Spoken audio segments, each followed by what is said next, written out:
welcome back to my channel. My name is Carly Stevens and this is English Nerd. So today is New Year's Eve, so I decided to get all dressed up for you and talk about something that is just really fun, I think, for me it is anyway, and those are fictional tropes that I love. Now I know that this is pretty subjective, it's just people like different things, so you may or may not agree with all the things that I have on this list, but I made a list of my top 10 favorite fictional tropes that if I see they're in a book, I think, oh, hey, that sounds really interesting, I might want to check that out because it's probably awesome.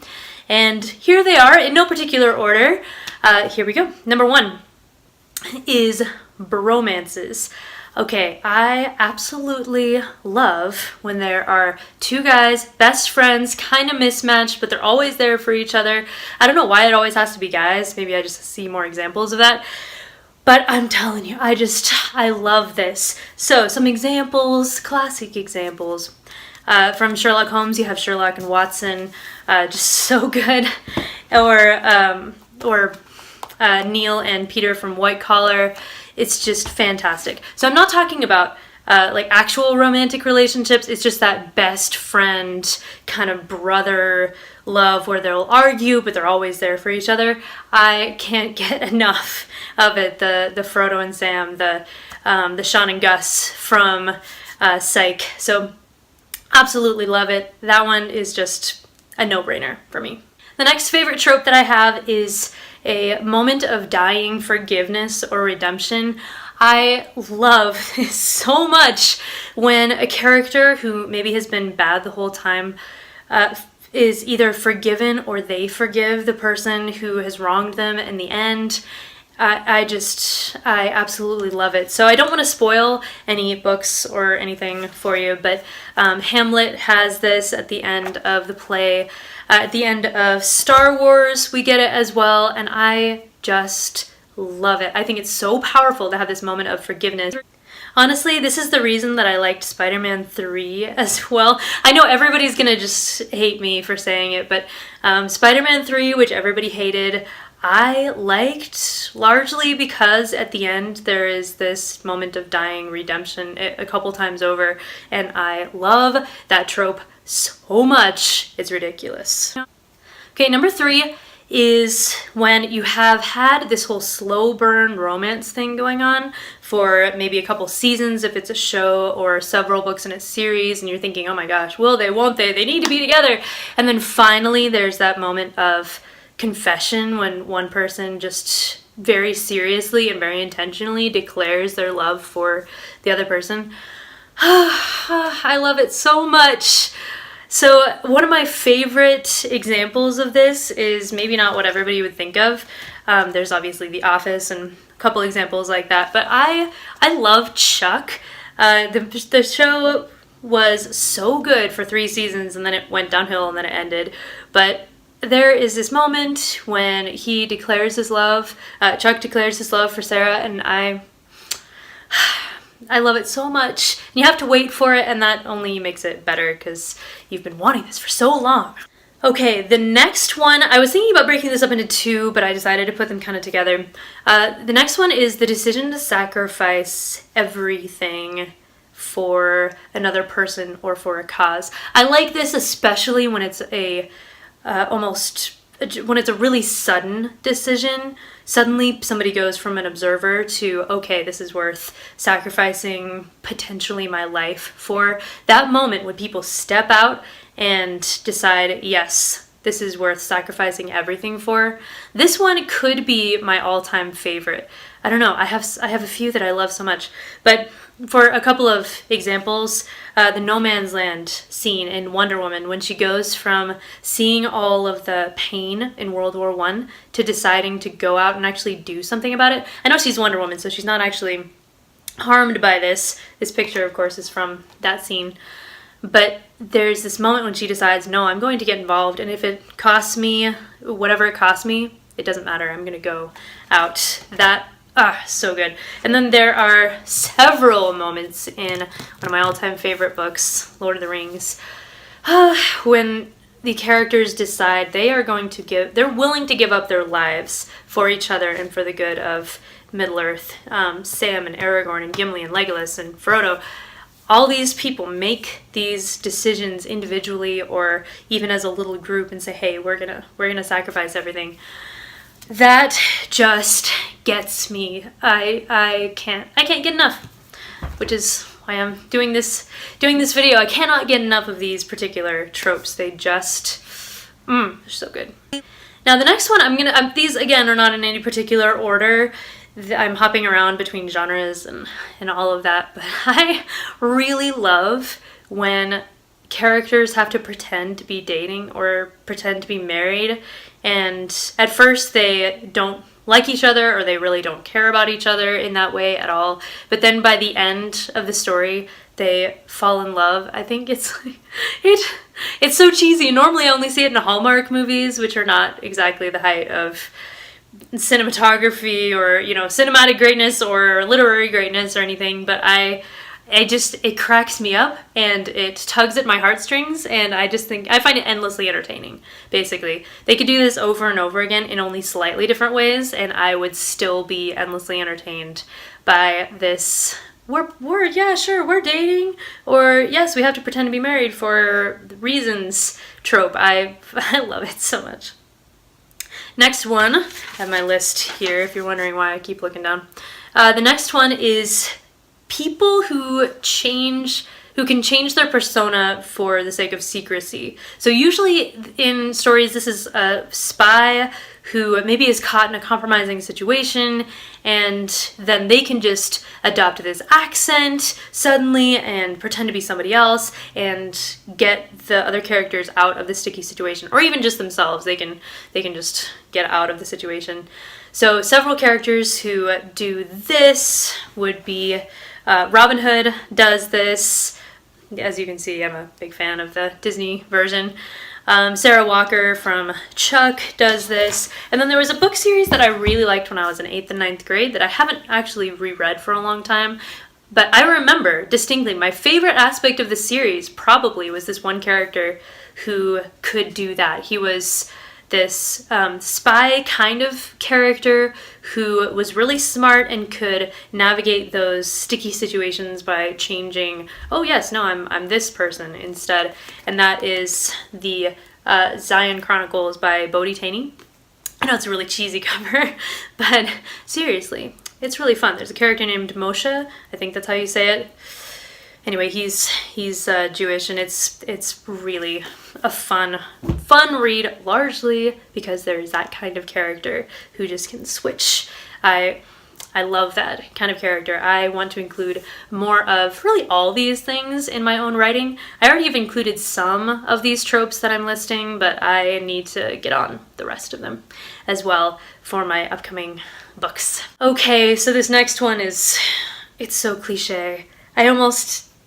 But honestly, I love this trope, and it has to be done a certain way, otherwise I suddenly hate it. But the whole bad boy with a heart of gold thing, I'm not talking about super annoyingly arrogant or cruel characters. That's not what I'm talking about.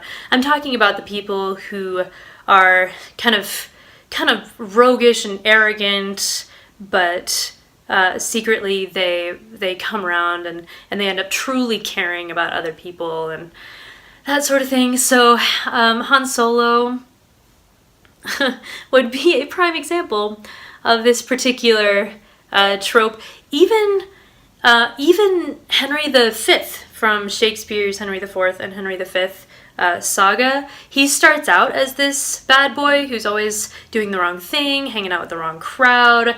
People think that he's this ne'er-do-well, and then he comes into his own and becomes this great leader. I really very much like that. Again, it has to be done a certain way. There are a lot of young adult fantasy books that include this kind of character in a way that I find super annoying, but if it's done right, that bad boy with a heart of gold trope can really stir up the emotions. I don't tend to like these people in real life all that much, because arrogance is not attractive. Confidence is, though. But in books and movies, yes, please. The next one, The next trope, fictional trope that I love, is heists. I just really like a good heist. I like an Ocean's 11. I like a White Collar. I like a Chuck. I just really enjoy a good heist because I like being able to think it through and figure out, oh gosh, how are they going to get through the security system, and how are they going to fool the guards, and how are they going to get away with all the things that they're trying to get away with. So Robin Hood again does this very nicely. I love a good heist. That's it. There's nothing really behind that. It's just the case. List. Number 9. I'm a big fan of the inhumanly brilliant character. Now, they have to have some human characteristics. They have to feel real, even though their intelligence is beyond what any person probably could attain in real life. So, obviously, Sherlock Holmes is another good example for this, because Sherlock is just inhumanly brilliant. But this is not only for good guys or detective stories. I also really enjoy this in villains as well. So I have my normal sized Othello is at work, is at school, because I'm teaching Othello. It's so fun. Anyway, so I forgot to bring that home. But I do have this teeny tiny little Othello that I can present. Iago, the villain Iago, is so brilliant. It's really frightening, and he is the one who makes the story great. So I love that kind of character who is inhumanly brilliant, who understands what's going on and can pull all these strings and can figure out things that nobody else can figure out while you just watch in awe as they do this. Love. And then finally, number 10 is I really enjoy a big, bloody battle with friends or lovers kind of on the same side, fighting for some kind of meaningful cause. I can't get enough of this. I really like it when the stakes are high, when people are getting injured. This sounds terrible, but I really enjoy this. And I don't really like it when you have friends or lovers or characters that you really like on both sides. I find that kind of annoying. So, like the superheroes fighting each other, I don't care about that at all. When Captain America fought Iron Man, I thought, why am I watching this? Shouldn't we be united against somebody bad? That's what I prefer anyway. So I like it in Helm's Deep, for instance. One of my favorite movie scenes of all time, without a doubt, one of my favorite movie scenes of all time. Helm's Deep is so just gritty and bloody, and we have Aragorn and Legolas and Gimli and the other characters, of course, as well, but really those core 3 fighting on the same side and having each other's backs. I love it. I love it so much. I love that. And there are other places where you see that too. In back in Henry V, we have the Battle of Agincourt with all the forces rallying together, and there's this big bloody battle, and they're all having each other's backs. Love it. Even in The Last Jedi, which I know people have very mixed feelings about, that throne room scene where Kylo Ren and Rey are fighting together against those Red Guards. I mean, that was nice. That was very nice. I enjoyed that a lot. And I just have one honorable mention. This isn't even really a trope. This is just a thing that I enjoy. And that is literary references, especially Shakespeare. Obviously, you can tell from all my examples that I'm a huge Shakespeare nerd. I just love it so much. But if I see, for instance, that there is a Shakespeare reference either in a book or even in a title or something, then I am way more likely to love that. In Hamilton, they mention Macbeth. There is a book called I, Iago that I have not read, but I'm really curious about because it's about Iago from Othello. Literary reference. I literally bought this book. I have it right here.